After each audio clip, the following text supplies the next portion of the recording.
10 Psychotic Cannibal Serial Killers. Otis Toole was a serial killer who operated for an undetermined length of time from the 1960s to the 1980s, and who was also a brief companion to and partner in crime of the more infamous serial killer Henry Lee Lucas. The two stalked and terrorized Florida, leading to Toole being dubbed the Jacksonville Cannibal. Though Otis told many wild tales of homicide, which made it difficult to determine which murders were authentic and which were not, it's believed that he committed his first murder at the age of 14. He claims to have killed over 100 people. Toole was raised in a turbulent, abusive household, making later claims of incest and rape by a neighbor and his sister. The most intriguing part of Toole's childhood stemmed from his grandmother, who he claimed was a Satanist.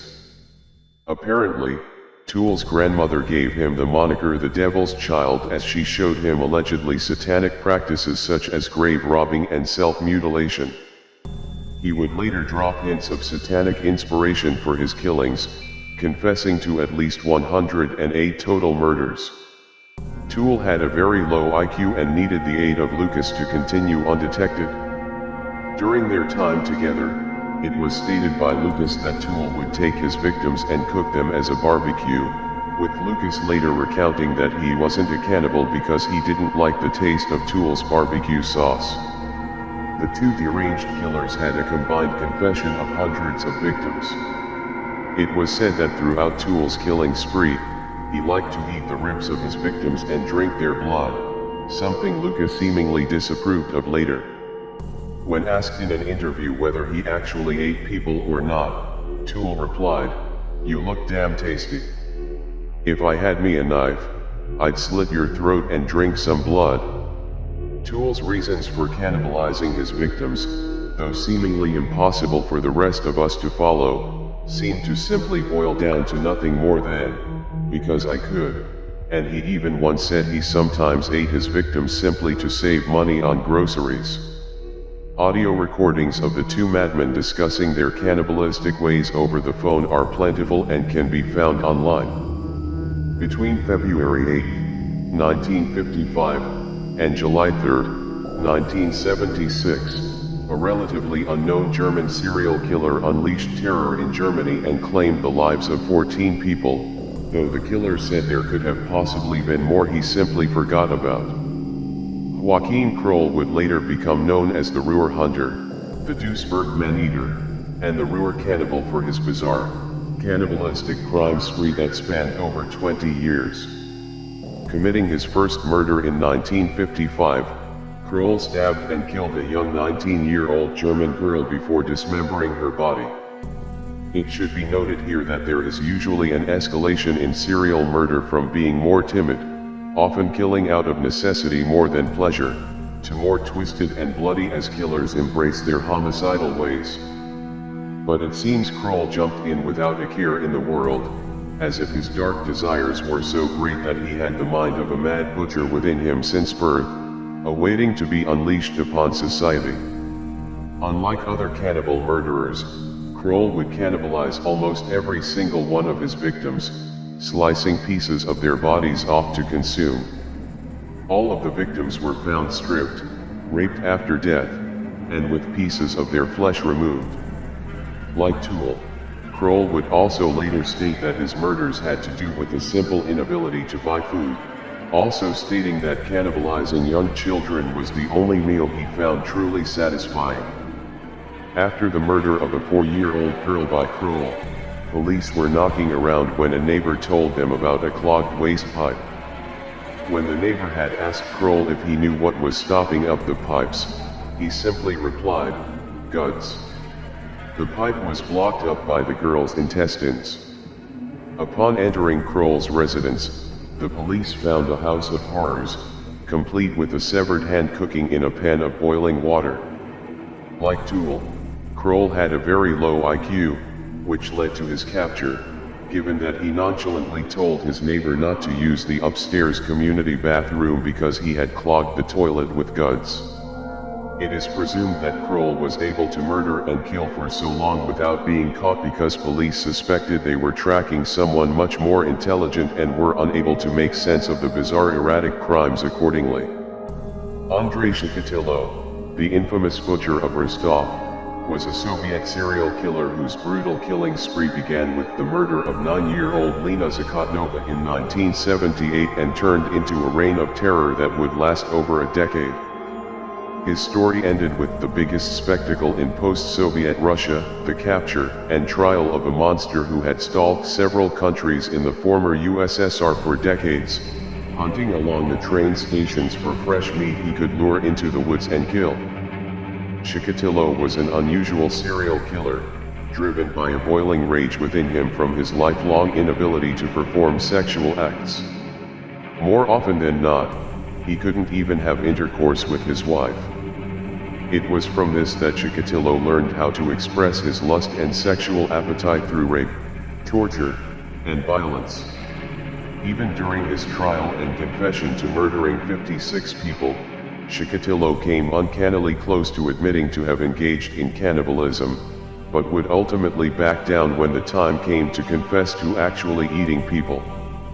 Chikatilo met 17-year-old Larissa Tikachenko outside a public library in 1981. He overpowered Tikachenko and wrestled her to the ground, strangling her to death before biting off one of her nipples and desecrating her corpse.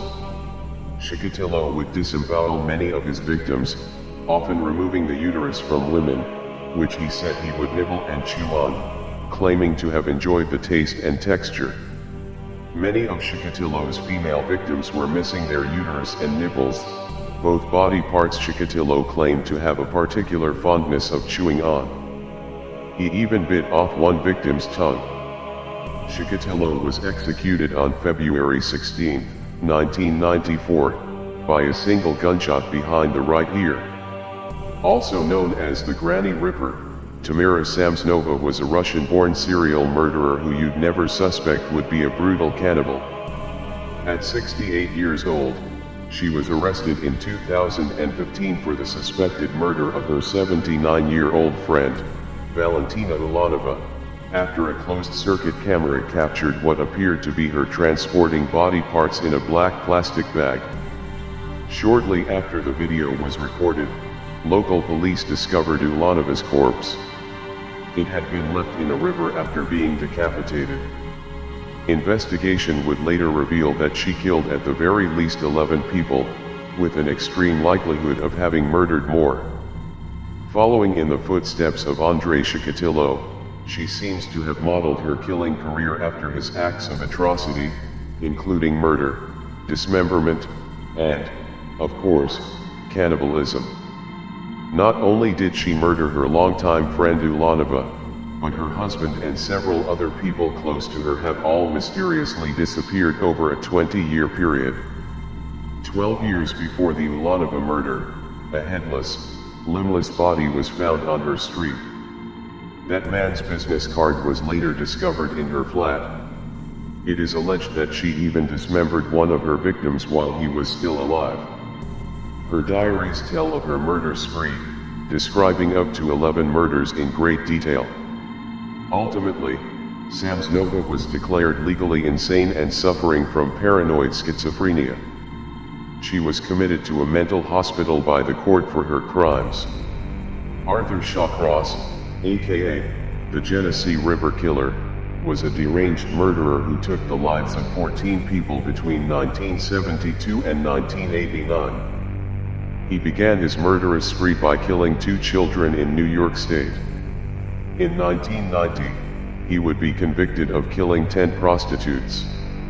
Shawcross mutilated each body senselessly and immensely, claiming to have first cannibalized during the Vietnam War, saying it bred an unstoppable lust for killing and cannibalism within him. As is common with extremely brutal killers, many think these men exaggerate their claims of murder and cannibalism, but the candid nature with which Shawcross and others have delivered their testimony of bloodshed make us wonder if it's they who exaggerate, or us who just can't face the horrors of reality. Many interviews exist of Shawcross, who was very open about his murders throughout his life. These recordings show a laughing, often seemingly loving and jolly man casually discussing some of the most vile crimes the world has ever known. Make no mistake, Shawcross was a ruthless murderer and bloodthirsty cannibal. Arthur Shawcross was ultimately sentenced to life in prison without the possibility of parole. He died in 2008. Although his spree only consists of 4 victims, one outside of prison and the other 3 while incarcerated, the brutality of his crimes have earned him a spot on this list, and you'll see why. It should also be noted here that, while no hero, Robert Maudsley made it a point to kill pedophiles specifically, which makes many wonder if the treatment he's received is actually justice. After being picked up by a pedophile who allegedly showed him the rape and abuse he'd done to previous child victims, Maudsley strangled his would-be attacker to death, later earning him the nickname Blue, in reference to the color of the victim's face as Maudsley strangled him to death. While incarcerated, Maudsley earned the moniker Hannibal the Cannibal by killing 2 inmates and allegedly eating one man's brain with a spoon that had been fashioned into a prison shank. Note, however, that there is no proof of this. Robert Maudsley has spent years in solitary confinement completely isolated from the rest of the world and has been dubbed Britain's most dangerous prisoner. Probably the most infamous of all cannibal serial killers and one of the most infamous murderers of all time is Jeffrey Dahmer, the Milwaukee Cannibal. He's become a household name, one that is almost synonymous with the phrase serial killer. Between 1978 and 1991, Dahmer would claim the lives of 17 young men and boys, usually drugging and strangling them before having sex with their corpses, dismembering them, and sometimes eating them.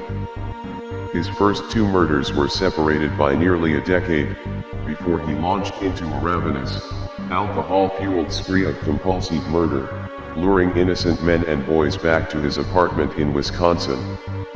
When police entered Dahmer's home, his apartment was a spectacle of dismembered body parts, skeleton furniture, photographs of nude, deceased men, body parts in the refrigerator, and a now iconic massive blue barrel which he had filled with hydrochloric acid, which he would use to dissolve remaining body parts of the men he'd dismembered.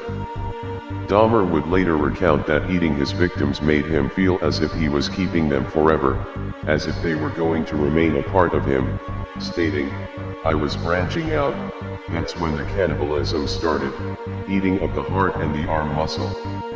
It was a way of making me feel that they were a part of me. At first it was just curiosity, and then it became compulsive." Upon a search of his apartment, police would find a severed head in the refrigerator and 3 more in the freezer. Dahmer would ultimately be given 16 life sentences and would be murdered in prison by fellow inmate Christopher Scarver. Another infamous cannibal serial killer is Albert Fish, who murdered 8-year-old Grace Budd and ate her body over a series of 9 days. In one of the most brazen acts of murder, Fish strolled right into the Budd residence seeking a victim. His initial target was Grace's older brother, Edward Budd, who was 18 at the time, but upon seeing Grace, Fish decided that she would be much more suitable for his depraved plan of homicide and cannibalism. After a brief time with the Budds, Fish was able to convince the family to allow him to take the helpless Grace with him to a supposed party for his nephew that he claimed he was to be attending that evening. The Budd parents let Grace walk right out of the front door, hand in hand with the cannibalistic murderer. Albert Fish would later be tried and executed in the electric chair for his crimes in 1936. A lesser-known cannibal murderer who also only killed 2 people, Peter Bryan's crimes nevertheless terrify even the strongest among us. The Englishman wasn't just evil or malicious, he was clinically insane, suffering from schizophrenia. In 1993, Bryan killed a young shopkeeper, Nisha Sheth, by beating her to death with a hammer. After confessing to this, Bryan would be admitted to Broadmoor Hospital, where Robert Maudsley also stayed. After several years in psychiatric care, doctors decided that Brian was capable of returning to the community under terms of extended supervision. It was during this period of release that Peter Brian would kill and eat his friend Brian Cherry. The police were called during an altercation the two had gotten into, in which Brian killed Cherry with a hammer. When officers caught Brian, he was frying Cherry's brain in a pan, allegedly with butter, and eating it, later telling police, "I ate his brain with butter. It was really nice." Also from Wisconsin, Ed Gein only confessed to 2 murders and was only convicted of 1, and it's disputed whether he ate his victims, but he still fits on this list. You see, he wore people. Gein was a shy, quiet old man who lived on a farm and had some serious issues with his mother and women in general. These issues would drive Gein to kill 2 women in cold blood and wear their skin as masks. He also kept trophies of female body parts and made decor from human flesh. When police descended upon Gein's farmhouse after he'd aroused suspicion, they found the body of one of his victims, Bernice Worden, decapitated and gutted. Gein also had a long history of grave robbing and would use pieces of the bodies he'd dug up. After committing 2 murders, Gein was found to be insane and sent to a psychiatric institute, where he would die of cancer.